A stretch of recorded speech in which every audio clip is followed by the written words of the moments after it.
Senhor esteja convosco. Ele está no meio de nós. Proclamação do Evangelho de Jesus Cristo, segundo João. Glória a vós, Senhor.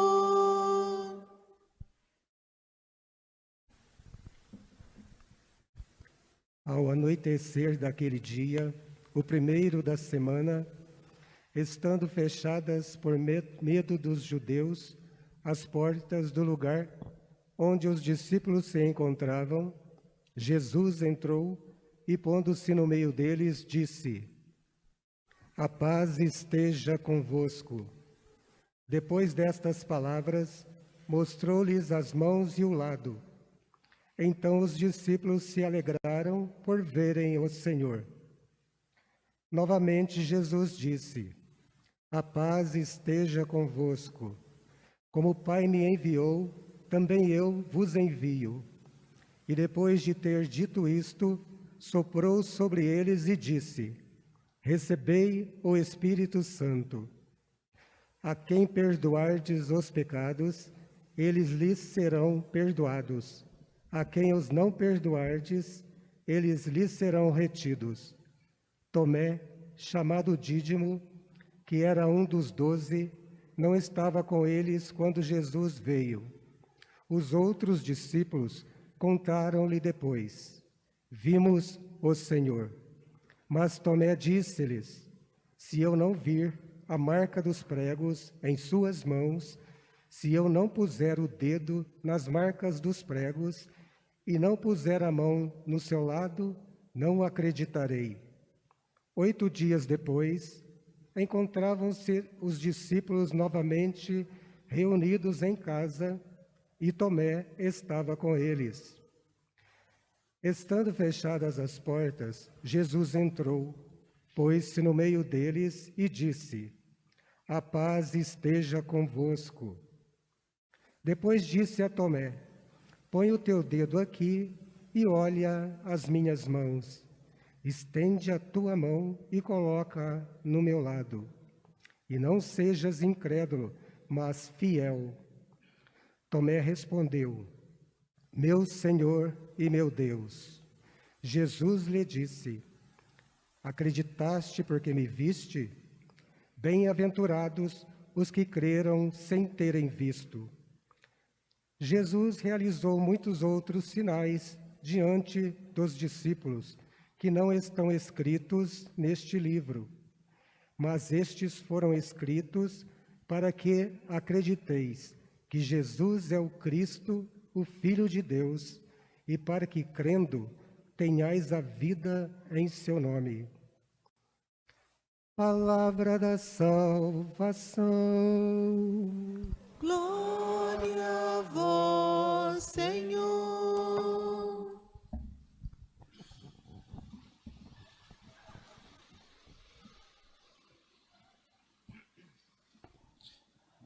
Meus amados irmãos e irmãs, estimados irmãos e irmãs que também nos acompanham pelos meios de comunicação da nossa PASCOM, da nossa paróquia Nossa Senhora Aparecida, saudação a todos os devotos. Hoje nós estamos no segundo domingo da Páscoa e hoje é conhecido como o domingo da misericórdia. Como nós temos que aprender sobre a misericórdia? Eu estou chamando esse domingo, eu falei para os fiéis ao longo das 5 missas, essa é a 5ª missa que eu celebro, que hoje nós podemos chamar de domingo das curas. São muitas curas que precisam acontecer e esse domingo é um domingo oportuno. O tema nos faz pensar sobre isso, a reflexão nos leva a isso. E quem sabe não é hoje ou qualquer um desses dias que nós possamos realizar essas curas. Primeiro que o pior tipo de mal é o mal da alma, não do corpo. Então tem algumas curas que nós temos que realizar, que experimentar. Vamos à primeira cura que nós precisamos realizar em nossa alma. A primeira cura que precisa acontecer no nosso coração é o que nós aprendemos aqui no começo do Evangelho. As portas estavam fechadas por medo. E se as portas de um lugar ficam fechadas, é porque as portas de dentro do coração da pessoa que fechou a porta está mais fechada ainda. É só um reflexo do que está dentro. Então a primeira cura que a gente precisa realizar é curar as almas que estão mofando, as famílias que estão mofando, os casamentos que estão mofando, as igrejas que estão mofando, o povo de Deus que vai mofando. O que é mofar? É uma consequência daquilo que vai estragando por estar fechado, recolhido, tímido, com medo. Nós temos que realizar essa cura.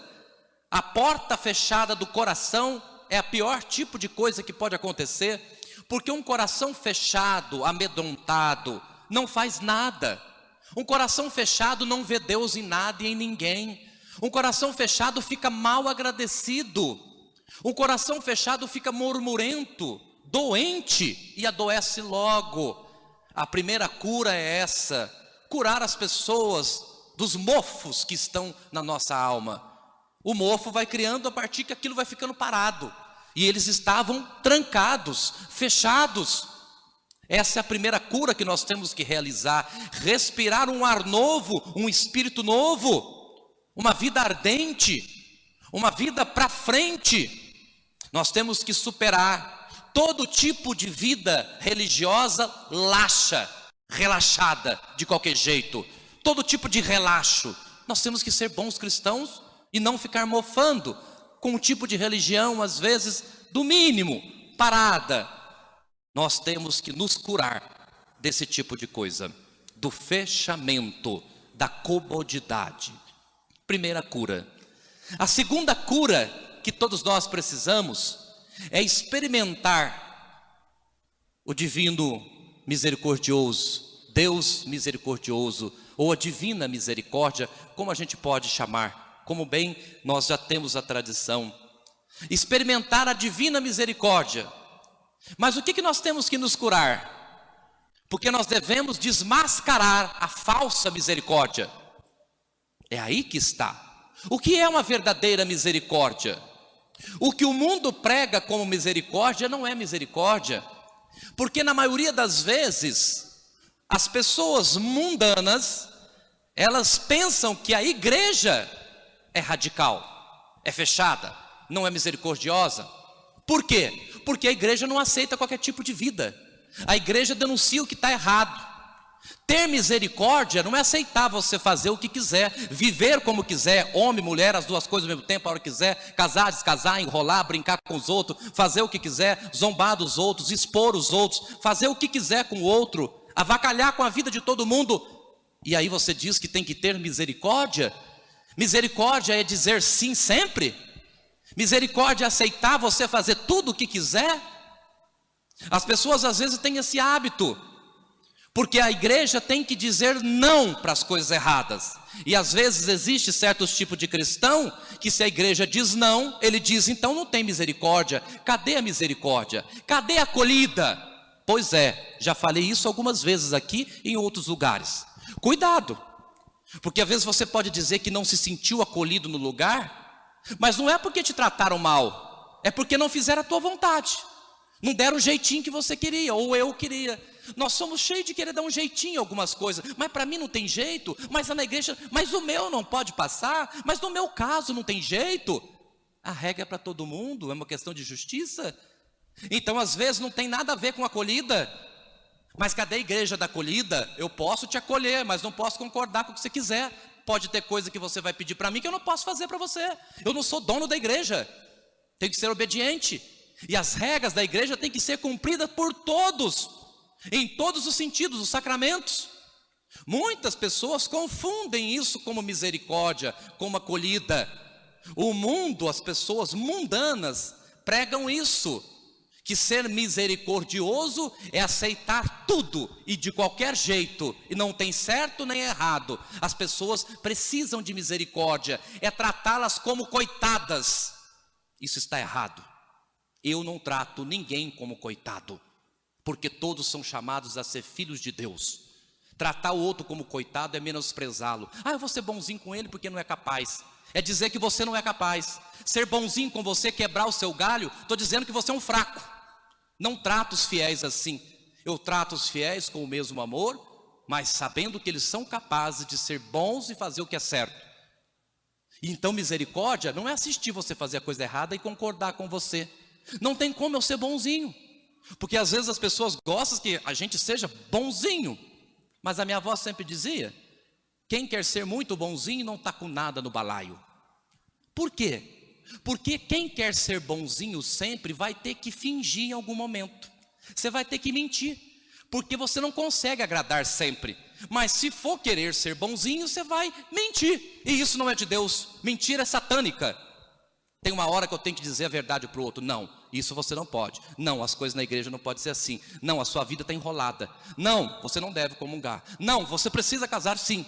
Não, você precisa fazer esse curso sim. Não tem esta. Então qual que é a verdadeira misericórdia que eu ainda não falei? A verdadeira misericórdia não é fazer tudo de qualquer jeito e deixar e tudo é certo, nada é errado. Não. A misericórdia também é dizer não. Mas eu vou dar um exemplo bonito de misericórdia. Santa Teresinha, ela fala uma coisa muito interessante.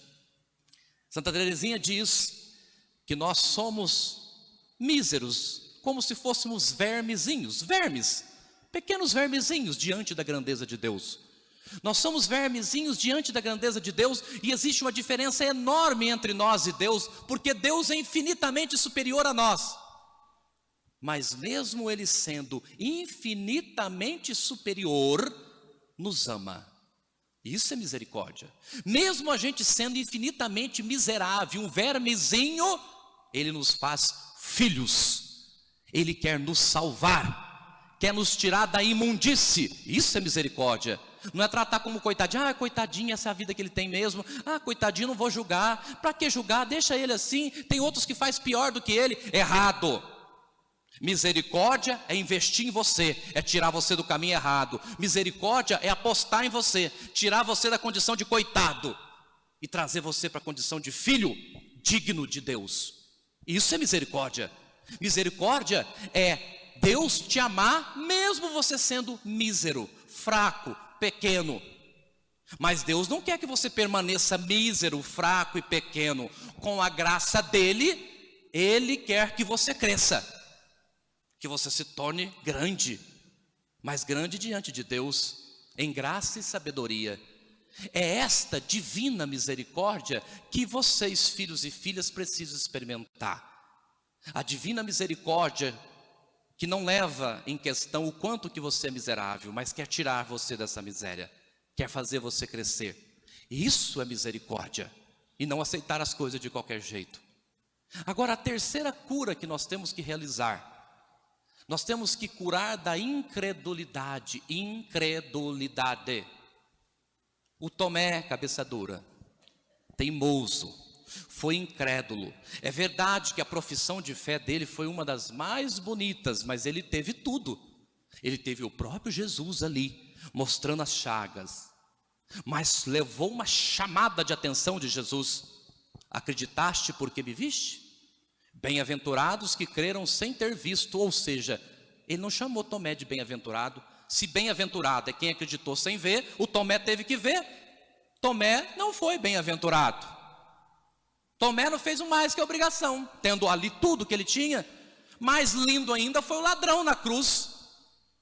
Ninguém dava nada por aquele Jesus na cruz do lado dele. O ladrão estava junto igual a Jesus do mesmo jeito. Jesus monstruosamente agredido, feio, daquele estado, deformado. E o ladrão fez mais do que Tomé.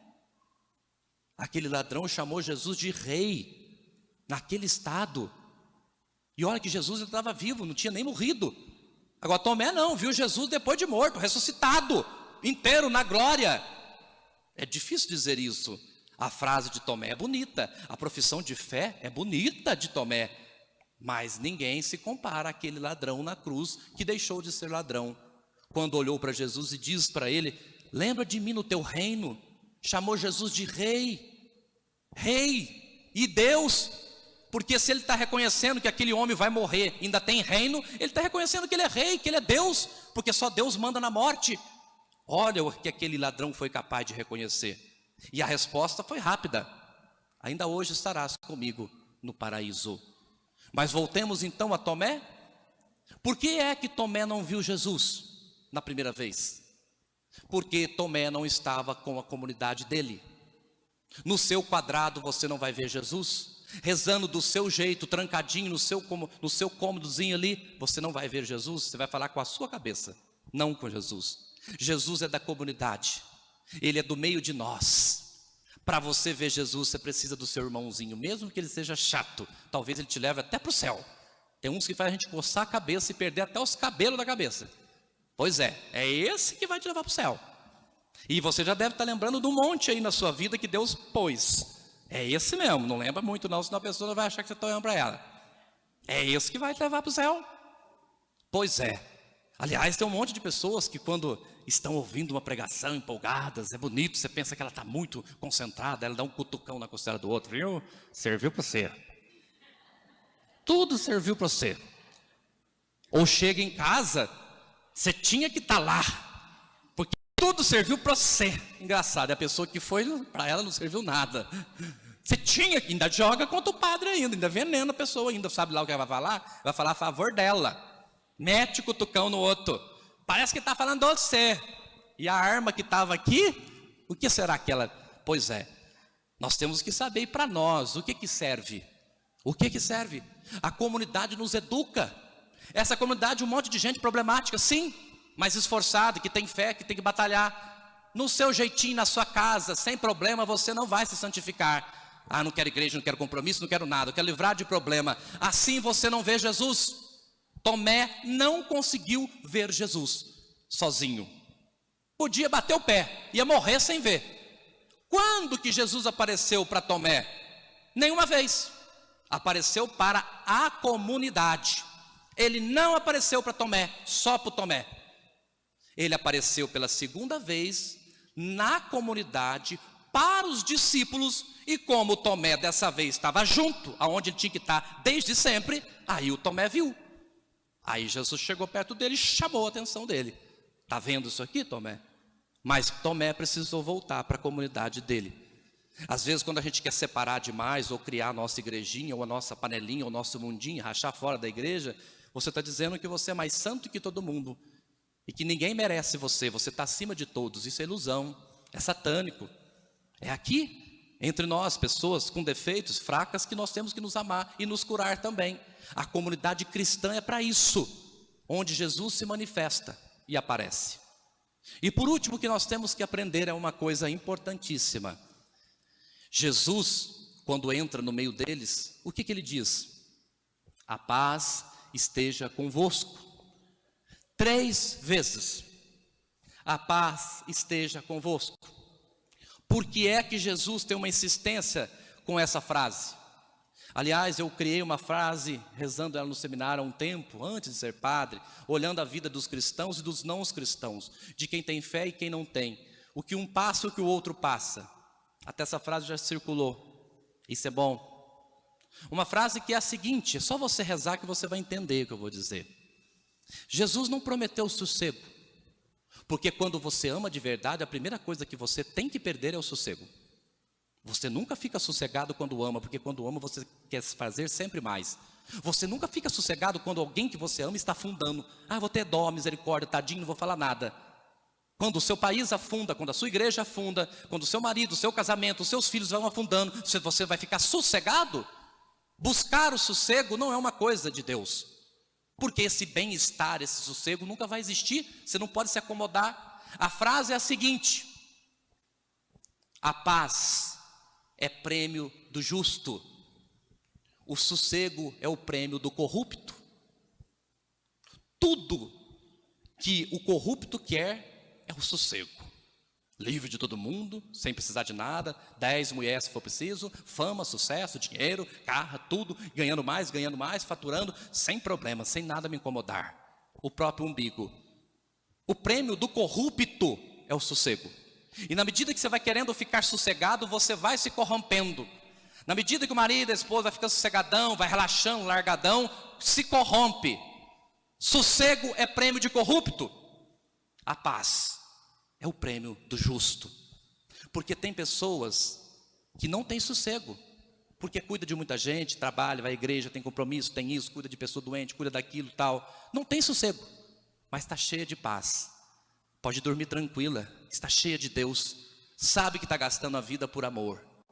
Já tem pessoas que têm sossego, burrinho na sombra, tranquilo, vida boa, já ganhei a vida e ganho cada vez mais, mas não pode dormir em paz, tem medo de morrer, e sabe, se morrer está frito, sabe, por isso que tem gente que morre de medo da morte, tem gente que tem paz, não precisa do sossego, mas tem gente que tem sossego, mas não tem a paz.